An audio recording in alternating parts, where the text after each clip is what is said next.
You can go. All right, what I'm going to demo today is I'm making some pickets for a gate. I wanted to have a nice hand forged look. So it's going to be a real simple picket. This gives you an idea of what the tip of the picket's going to look like. So I'm going to be using my induction forge today. This is actually one of the first jobs I've done on this induction forge, but this is perfect for this kind of work. So I'm using 1/2-inch square bar. I've got a dual purpose coil that I purchased so I can put the square round stock in, and then this one actually is made for like flat ball. So we're going to start heating up. I'm going to do this in real time. I'm going to forge 5 of these, and I'm going to kind of time how long this whole process takes so that kind of see how efficient it is instead of firing up the propane forge. I can actually probably move a tad bit faster with the propane forge, but the induction forge, I don't even have to wear, I don't even need my gloves. That's what's nice. And I'm not heating the shop up. If it was a hot summer day, there's just something to be said about not putting all that. Plus, it is more efficient fuel-wise because there is just electricity, but it's only on for a short duration.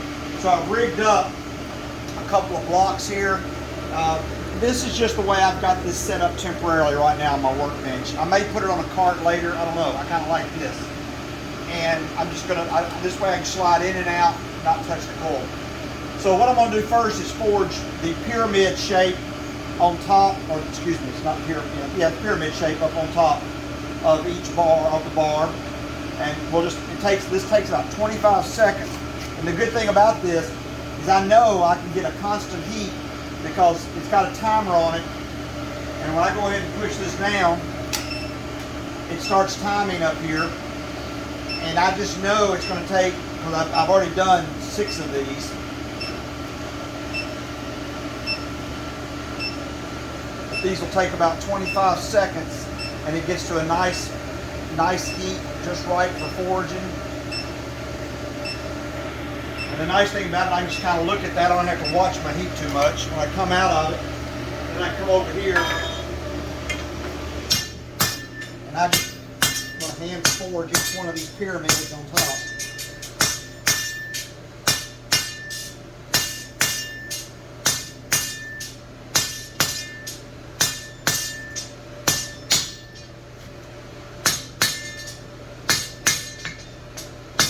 I'm not worried about them being super sharp, but I do want a little point on there. Okay, now we'll go back into the forge. I'm going to push it through just a little because I'm going to put this little fuller in here. This is going to take about 20 seconds. So I just kind of watch my timer. I don't have to think too terribly much about my heat.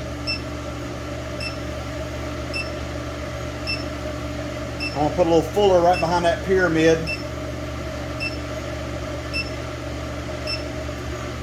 Come out, go to the treadle hammer.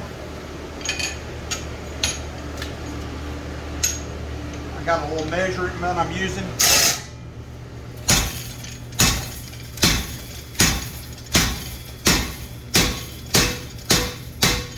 I'm just using my guillotine fuller. Sam can catch a picture of this. This is a 3/8 diameter on my guillotine fuller, okay, on my treadle hammer. So that gives me up here on the piece a 3/8 fuller. So now what I'm going to do is heat it up just for a touch more, and then I'm going to go to the vise and turn this pyramid on the diamond. This is not going to take long at all. It's already hot. Probably about 10 or 15 seconds, probably most. There we go, it's about 10 seconds. We'll put this in the vise. And I just want to put this pyramid on the diamond. So I'm going to turn it just about a quarter of a turn. And I'm looking at it and I'm lining that up. So I've lined the diamond up with the flat. And then I'm going to come over here. If I make any little adjustments, I'll use my leather mallet. And then I'll look at it, make sure it looks straight. If it doesn't, I'll come back down. Make any little tweaks, and that looks good. There's one down. That took us right at about 4 minutes. Put the second one in.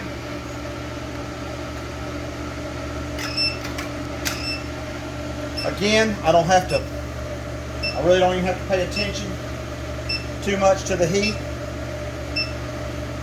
The little setup here just slides in and out, works really nice. And the first heat always takes the longest because it's, of course, it's taking it from a cold bar up to a forging temp.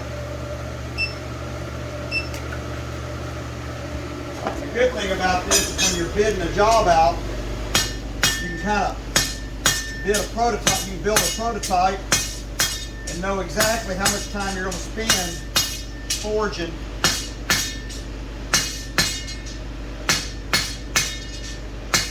each piece.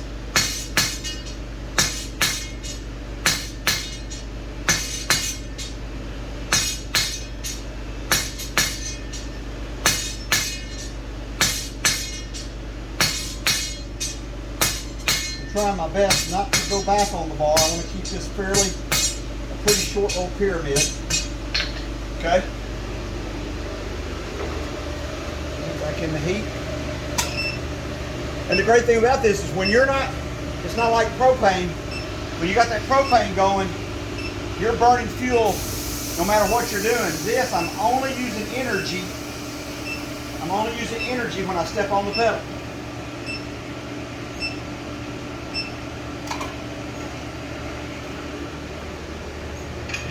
Back over to the guillotine fuller. I got a little mark on my square there where I put it to.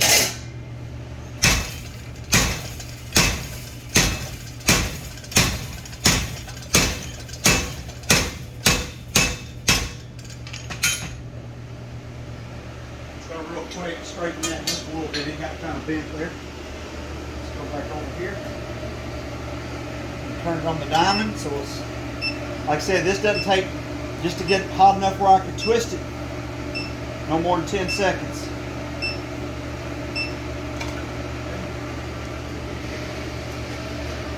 I think I'm going to find more and more usages for this induction forge. I know there's a lot of people who have been using them for years.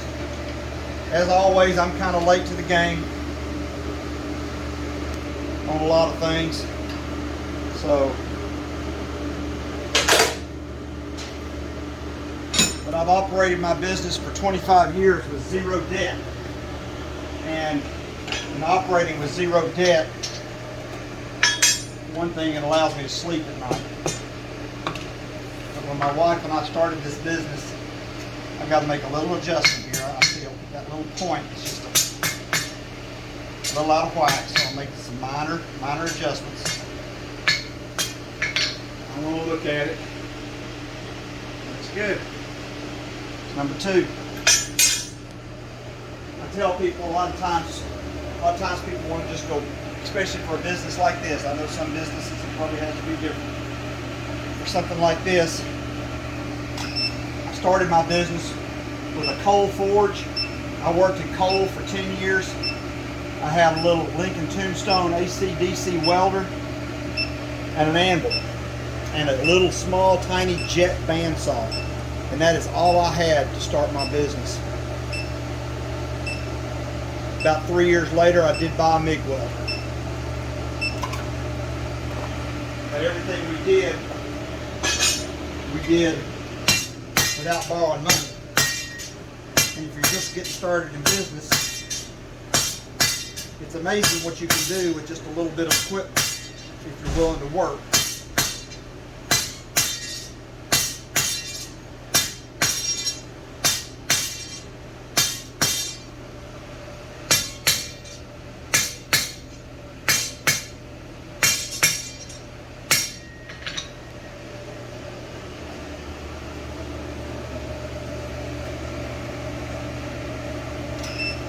A lot of guys kind of come and go in certain businesses because they took on a lot of debt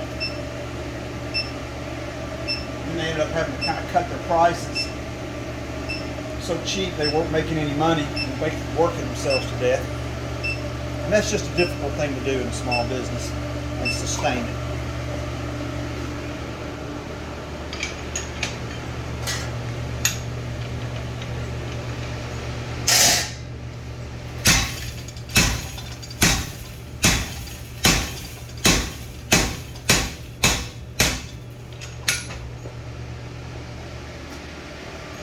probably almost could have twisted that one in the same heat.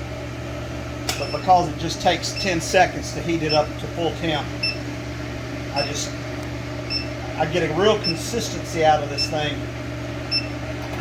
And that's what I really like about my heat source here on this induction forge, is my consistency in temperature. Every twist looks the same.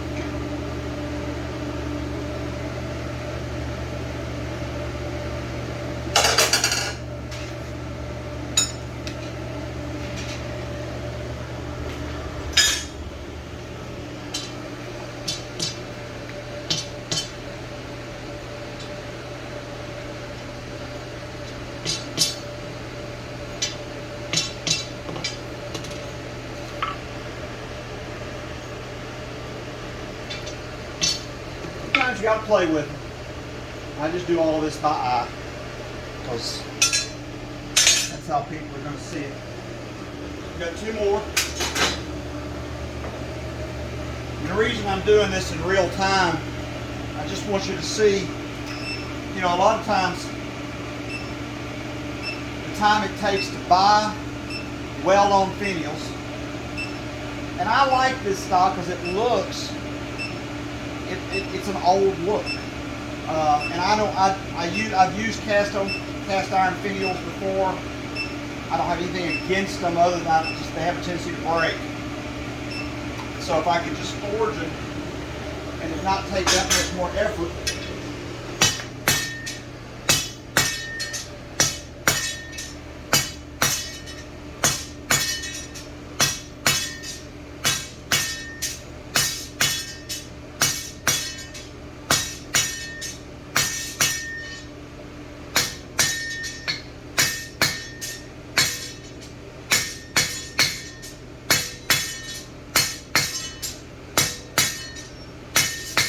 the trick to getting these nice and even is to have a consistent pattern hammer blow.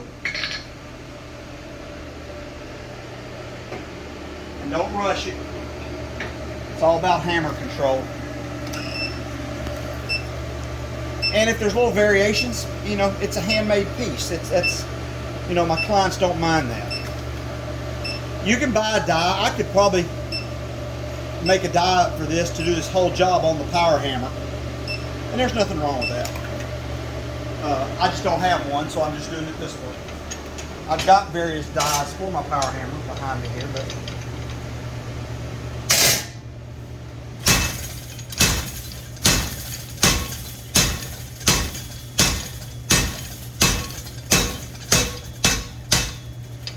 the one thing about the induction forge is that in the way I've got it set up here, I'm not getting a super big heat, like real long heat. So when I do I'm doing some twist bars on this same gate. When I do those twist bars, I'll just do them in my propane forge because I can get a much longer heat. You can heat up long things here, it just takes longer. But for spot heating like this, it is just really, it's just really nice to have this tool. And these tools aren't super expensive.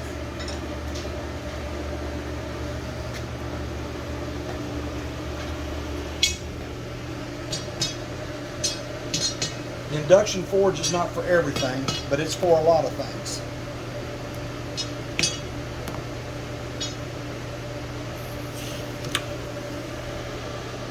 I just turn it 2 ways to make sure it's pretty straight. All right, last one of this 5. And we'll kind of look at our time.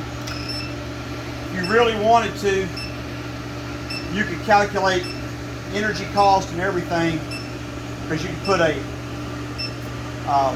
amp meter on your electric line, see exactly how much current you're using. You can do your math with what your electricity costs in your area.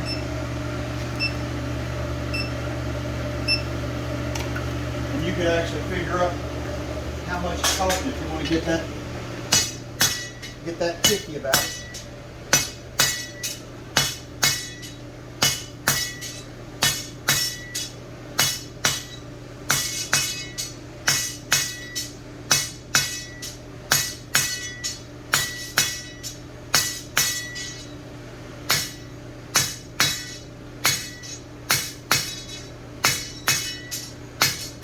And I'm hitting all 4 sides.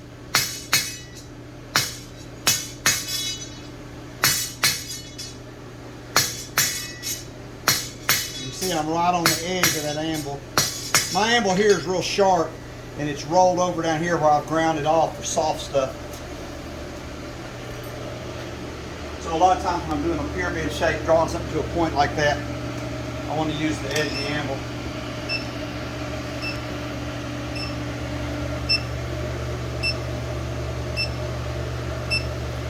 This induction forge has coolant running through this coil, so that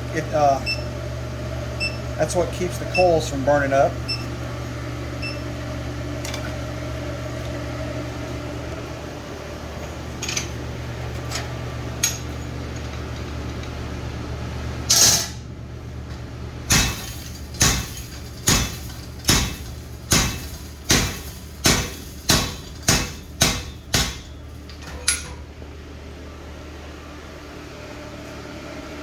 I probably could have gone right to a twist on that, but again, it takes 10 seconds. So if you twist too cold, you can take the risk of getting a crack in it, right in that footer portion. So I prefer not to do that.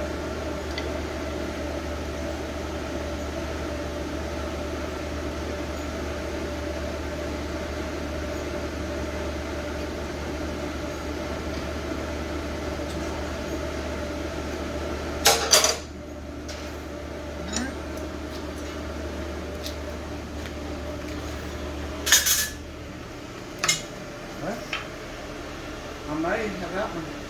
That was good to go right there.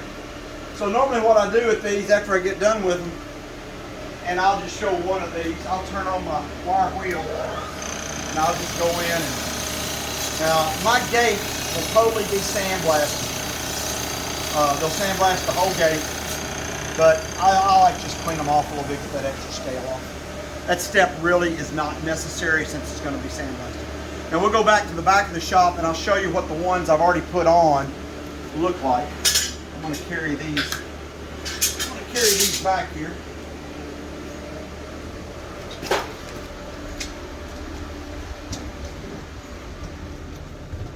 I'll show you what they look like in the gate already. This gate is processed. I've got some welding to do, but Sam can take a picture here and you can kind of see how those look on here. I think it's just a nice classic old look. This gate is designed to keep a little dog in. So it's actually going to have, I'm going to make a whole nother set of these, and they're going to go in between each one of the each one of these pickets. There's going to be a shorter one that installs in here. So you'll have this, you'll basically have this same look, but you'll have an in-between that'll be, if you can envision that, there'll be an in-between picket right there. So that'll be, because they got little bitty dogs. So that's what this one, and this, once I get all this welded up and cleaned up, I'm going to put, I've got to forge rings to go in here. I'm going to forge in some rings later, and then I'm going to forge three-leaf clusters to go in here. So there'll be some hand-forged leaves. There'll be a cluster, and a cluster of those as just more ornamentation. So, yeah, I think it'll have a nice hand-forged look. Again, it's what I specialize in, is a blending of fabrication and forging. I just do a lot of that. I do some pieces that are totally forged, but most of my structural pieces, pieces like for gates and rails and things like that, home pieces are definitely fabricated and forged blended. So I hope that gives you some idea of how that induction forge works. The brand that I bought was a US Solid. A friend of mine had one, so I bought one, and he was satisfied with it. So far I've been satisfied with mine, but I haven't had it very long. So I'll keep you posted if I have any problems or anything like that with it. I'll post about that too. Okay, y'all have a blessed day.